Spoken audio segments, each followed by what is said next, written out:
Hi, welcome to Paint and Create. Today I'm creating this quick video to show you how I transform these old urns that I've had. I'm going to be using an aged and rusted patina finish and show you how to do it. I've had these for a few years. I've always loved them. They had a fixed boxwood piece on top, but it's always bothered me how they've red a little bit of pink against my beige siding, so I'll be transforming them today. Enjoy. Hi everybody, it's Lisa from Paint and Create. I'm going to be doing just a quick transformation on these planters that I bought many years ago. They used to have a full boxwood bush on top of them, a faux boxwood bush, and I actually took it off, and now I have this long pipe that they're connected to. I think I'm going to cut it off. I am keeping the boxwood bushes to use them again during spring and summer, but I wanted to be able to use these all year round and not have that, you know, bright green in the fall and the winter. So because they're outdoor urns, I need to be using outdoor products. I actually like the look of them, but they appear a little pinkish outside next to my beige exterior house. So I'm going to be using some white plaster that's exterior rated and then dirty it up again, kind of creating a similar look to how they originally looked, but killing that pink weird tone that's always bothered me.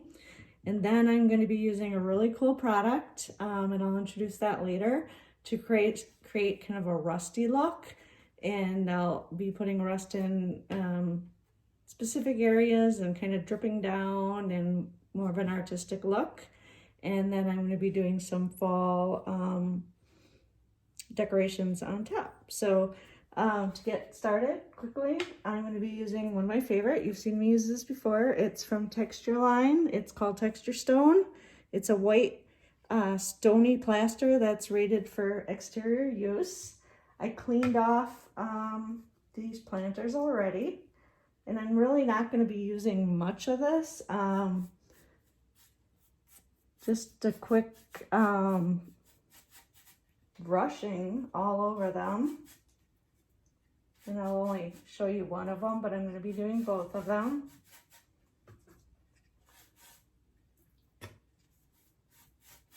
I like using chip brushes. They're just really affordable. And I mean, I spend a fortune on specialty brushes, and yet the cheap chip brushes are my go-to for products because I can either throw them away when I'm done, or it seems like they even get better the more they get washed. So don't always think that you need to use expensive applicators for everything. Although I will say, if you're painting a wall, use the best brush and rollers that you can afford.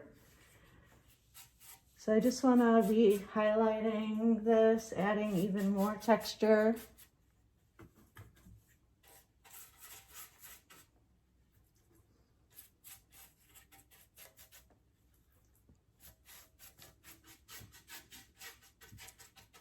Keeping it really random. You don't want to have very many brush strokes. That's why if you see me brushing, I'll end up kind of coming back and pouncing it out.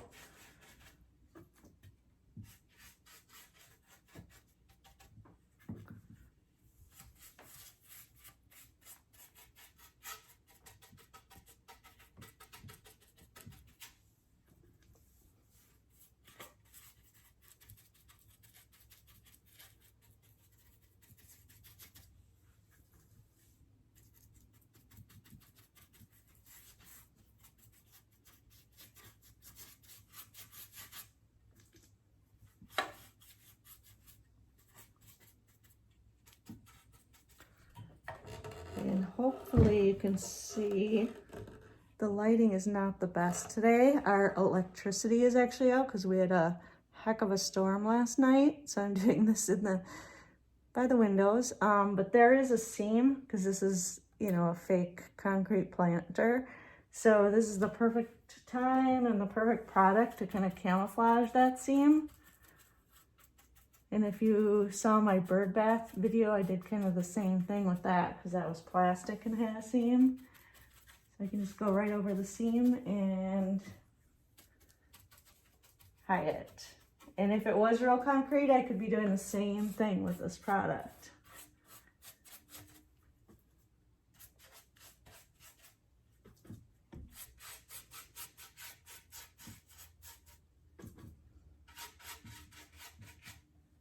And because I'm going pretty thin with this, it's gonna dry pretty fast.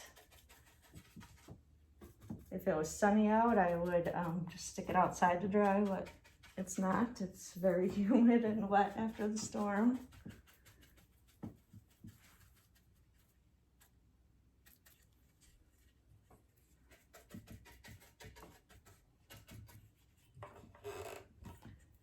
There's a little damage here, and I can just kind of fix that.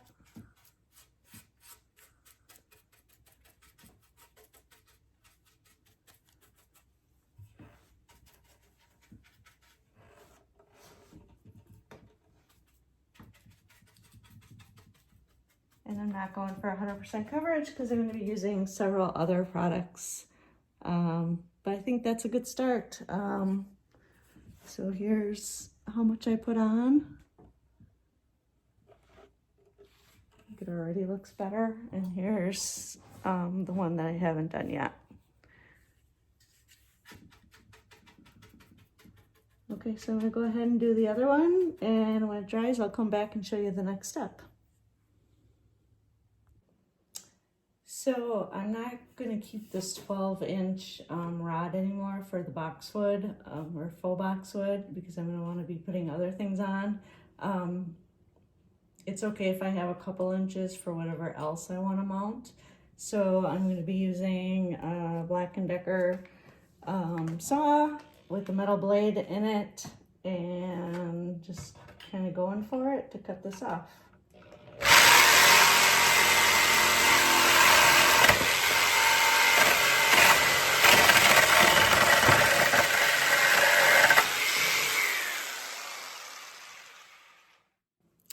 Okay, so the Texturestone white plaster is mostly dry. Because it's water-based, I can go ahead and start putting the color wash on it. I put a couple colors to start with on my palette. I have, I like Golden brand the most, Golden Fluid Acrylics. Van Dyke Brown is my go-to on almost everything. It's the perfect blackish brown. It can be mixed with white or cream and become almost a gray. It's never too red like most browns, and it's never too harsh like a black. So it's the perfect color. And then I also put some blue-green with a little, just a little bit of chromium oxide green, which is a very strong colorant, just to warm that up. And I'm gonna put that on first because I just want hints of green, kind of like it's aged in a little bit of mossy color under the brown. So I'm gonna start with the green. I have a spray bottle, and I'm gonna start with just putting some water right on top of the paints. And I can also use it on the piece to wash out color if it gets too intense. And I'm gonna have some lint-free paper towel at the ready. So like I said, I'm gonna start with my greens. I didn't even mix them, I just kind of blot into that chromium green and that blue green. And this is a little scary because it's kind of colorful, even though I don't want my final piece to be colorful. But like I said, it's gonna become buried. I'm going to kind of hit the high spots where you would get kind of that green patina.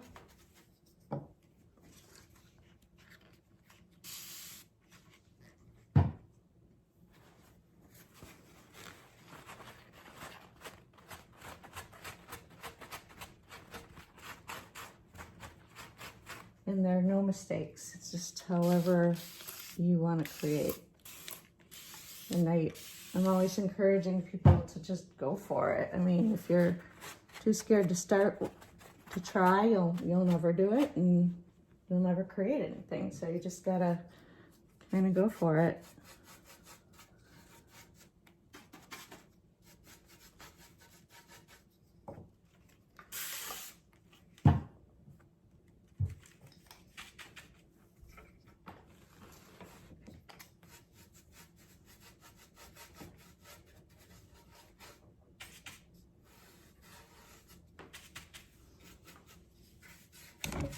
You don't want to overthink it, but you also want to be practical in where you're putting your color and where it would naturally occur. Sometimes it helps to look at inspiration photos, help a lot.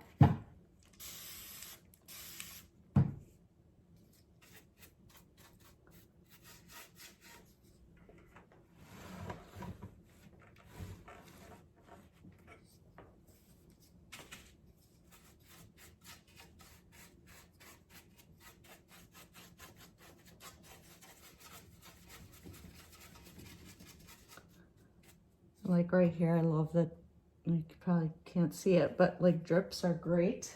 Don't even try to fix them.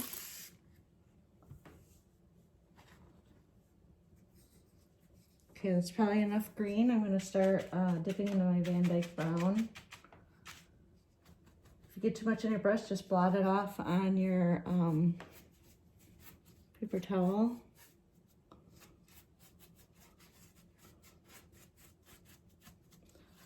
This is the color that I just like to call it dirty. It just is gonna dirty everything up.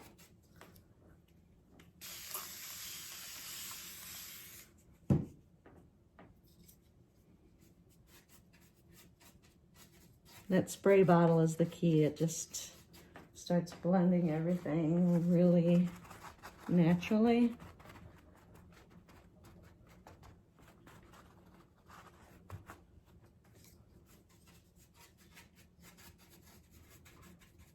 I want to get the dark into some of those recessed areas to really show off the texture.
And that's where all the magic happens. I love that look.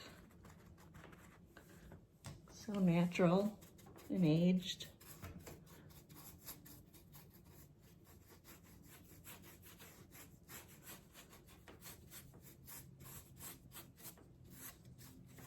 I want some of the white still showing.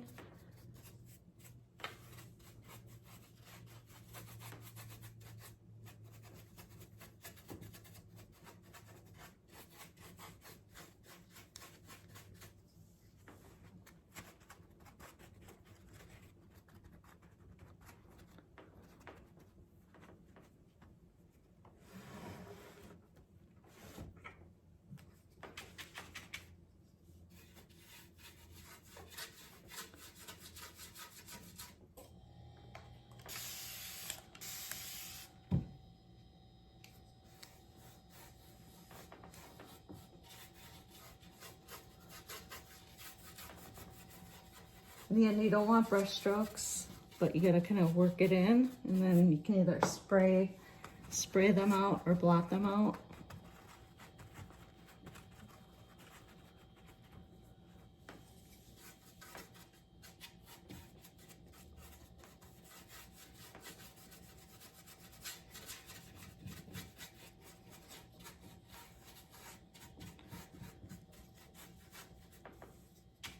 This is kind of the base color of how I want it to look before I add the final color, which is going to be a rust product, and it's a very realistic rust product. And when I show it to you, I'll let you know what the name of it is and where to order it, because it's amazing. It's an exterior product.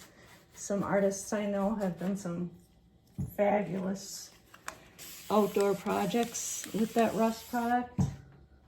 Very cool.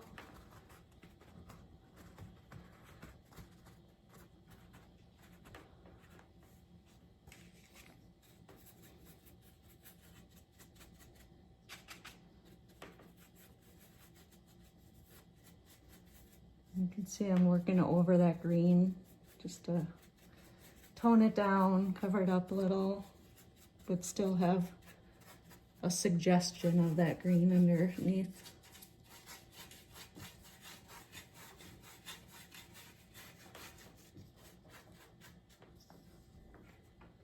As I turn it, you can see how bright that green is when I first applied it. But this Van Dyke just totally dirties it up and tones it down.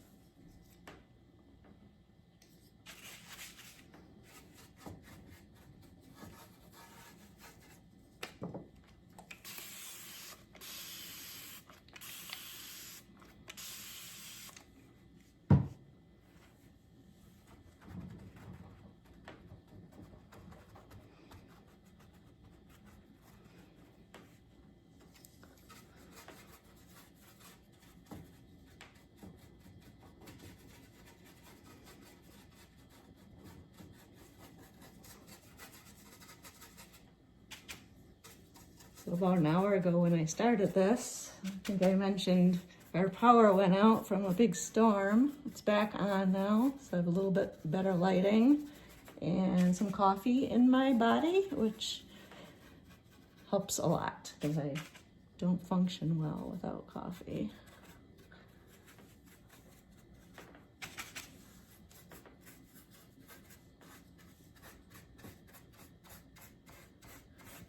You want to bring that dark into those recessed areas to really highlight them.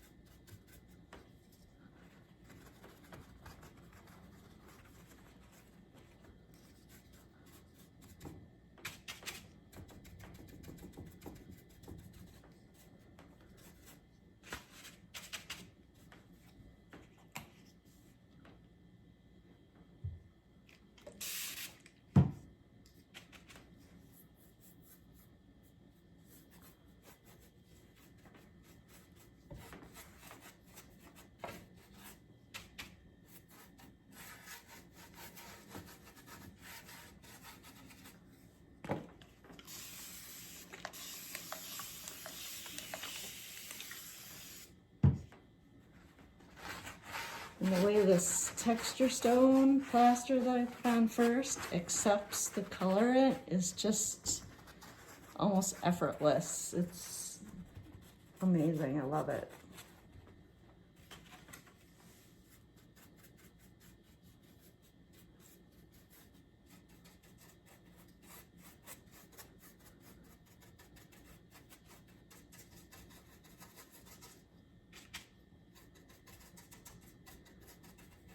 Just keep working it till you're happy with it.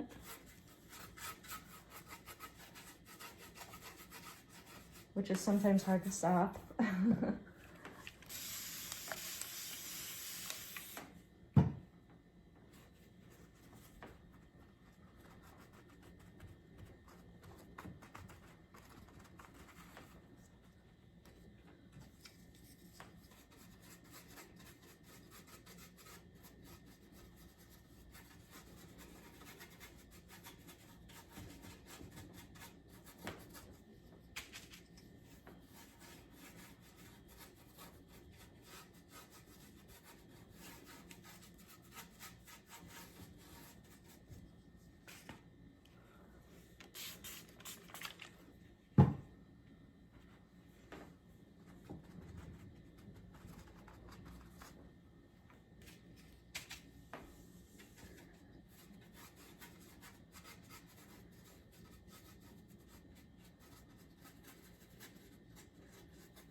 Okay, it's probably enough for filming. You guys get the idea. I'm just gonna work on it for a few minutes, turning it around and doing some final coloring.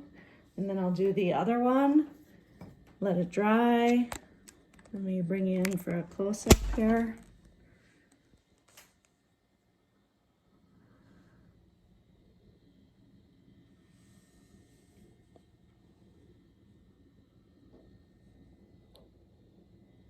So there's very little of the green left.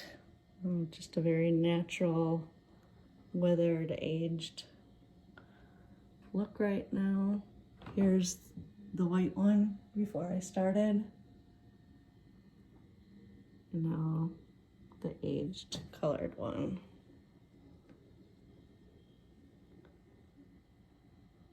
Okay, so I'll be back in a little bit with the next step.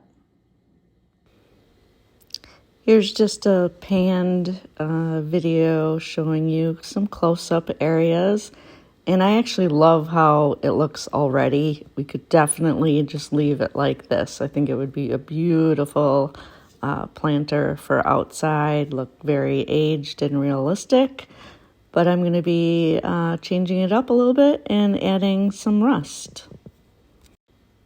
Okay, here's the big reveal.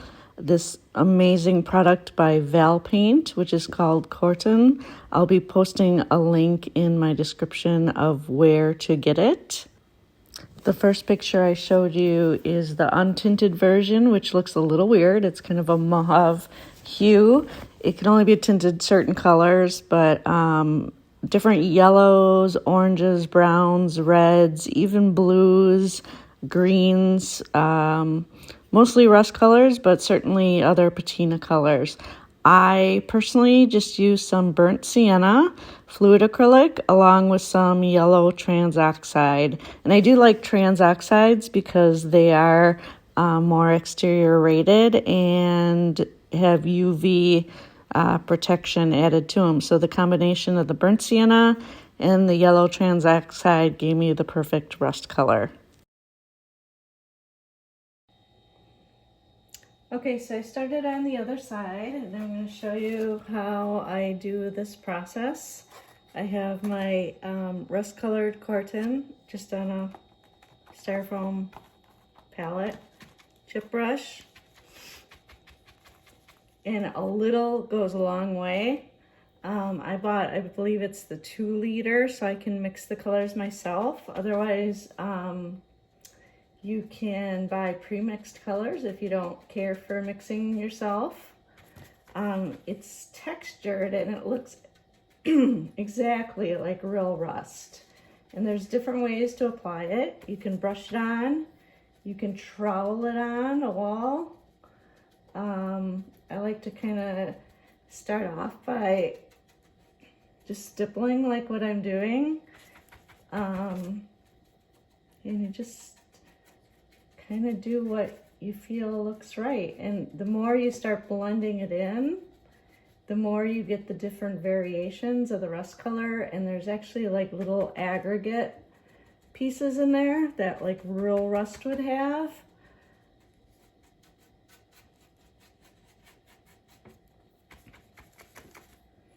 It's just an amazing product.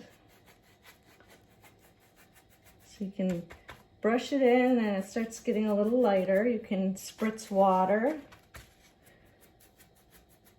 So I like to kind of build my color almost every time I'm painting because it's easier to build color than to take color away. I want to highlight these decorative marks, like if they were metal and they've rusted over time.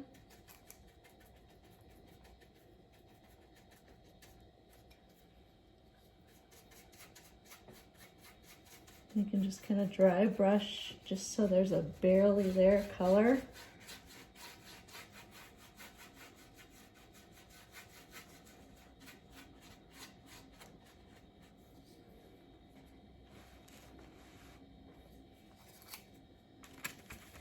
And this is the part that really highlights that verdigris green color that we put on. Makes it all kind of make sense. Rust would naturally kind of pool in the recessed areas, corners.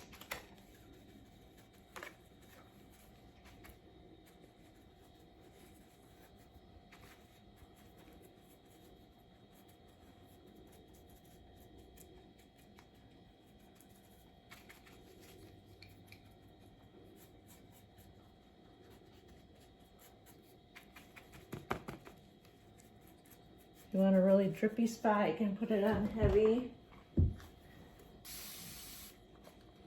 and spray it with water, let it drip. And it's just gonna kind of drip like rust would have aged over time.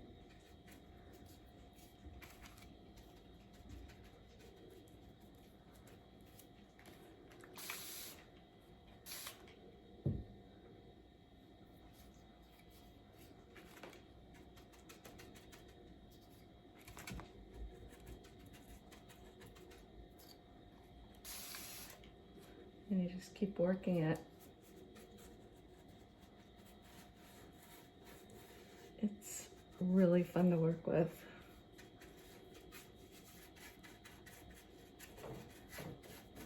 This is exterior rated, and there's directions on the product itself about like how much time it needs to dry before you would have cold weather or rain.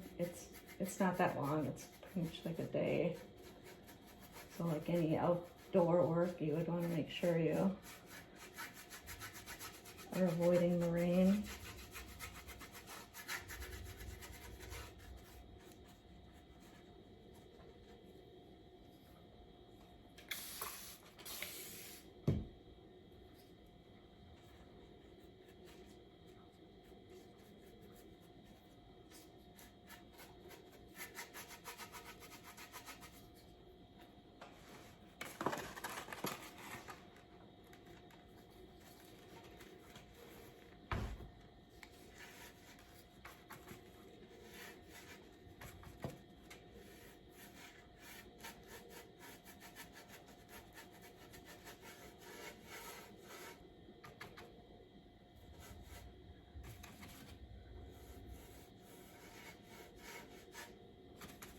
You're probably using less than an ounce for this whole urn.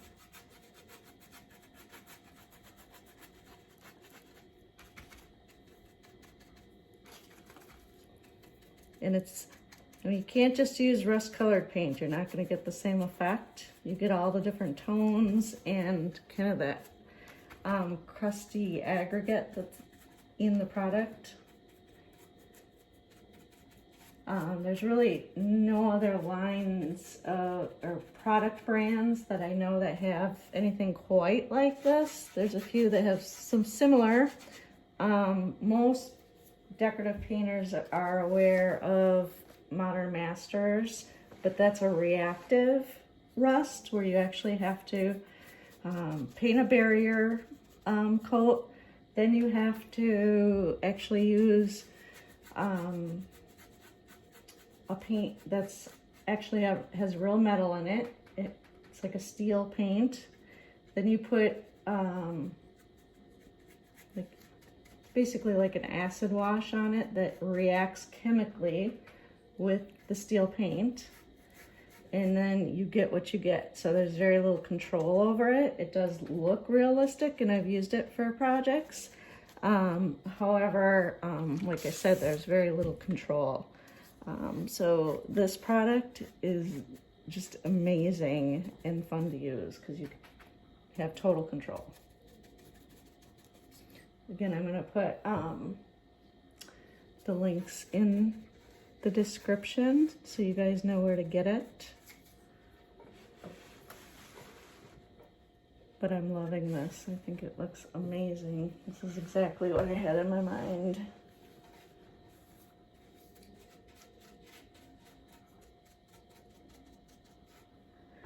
All right, so I'm going to play with this a little more, and I'll show you some final pictures when it's done.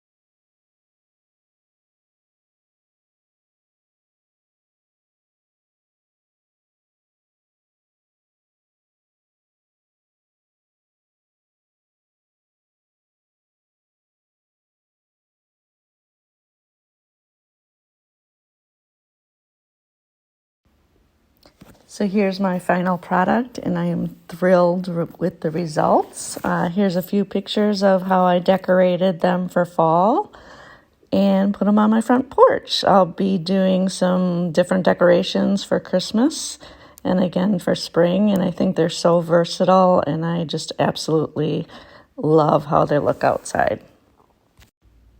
And one last picture of the before I transformed them, and the after. And I hope this video encourages somebody out there to try something similar on any object that they want to make a change to. Thanks for watching.